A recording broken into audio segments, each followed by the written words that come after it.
Hello બાળકો, આજે આપણે ધોરણ 9 ગણિતમાં ચેપ્ટર નંબર 1 એનો ઉદાહરણ નંબર 2 છે શીખવાના છીએ. ચલો, હવે એની અંદર આપણને કહે છે કે 1 અને 2 વચ્ચેની 5 સમય સંખ્યાઓ શોધો. એટલે કે 1 અને 2 એ બંનેની વચ્ચે આવતી હોય એવી આપણે 5 સમય સંખ્યાઓ છે એ લખવાની છે. તો ચલો, હવે 1 અને 2 વચ્ચેની 5 સમય સંખ્યા લખવા માટે શું કરીએ? તો કે આમ તો 1 અને 2 વચ્ચે અનંત સમય સંખ્યાઓ આવે, એમાંથી આપણે કોઈ પણ 5 છે એ લખવાની છે.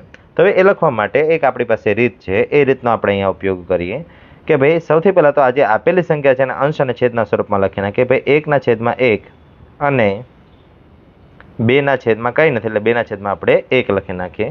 એટલે 1/1 અને 2/1 ને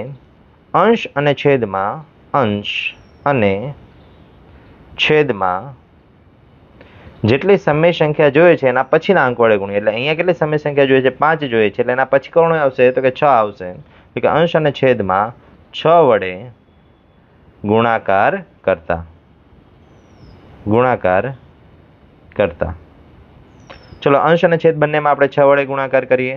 ચલો, એટલે અહીંયા શું થશે કે 1 એના છેદમાં 1 તો હતો જ, ગુણ્યા અંશમાં પણ 6 આવશે અને છેદમાં પણ 6 આવશે. 6 એકા 6, છેદમાં 6 એકા 6.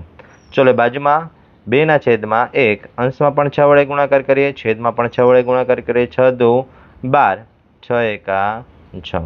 યસ. ચલો, એટલે હવે 6/6 અને 12/6 એ બંને વચ્ચેની 5 સમય સંખ્યા છે આપણે લખી શકીએ છીએ. એટલે હવે અહીંયા લખીએ કે 1 અને 2 વચ્ચેની 5 સમય સંખ્યા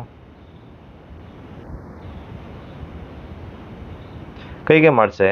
તો કે 7/6, 8/6, 9/6, 10/6 અને 11/6 છે. યસ. એટલે આવી રીતે છે આપણને અહીંયા આ સમય સંખ્યાઓ છે મળે છે અને આપણો દાખલો છે પૂર્ણ થાય છે. થેન્ક યુ બાળકો.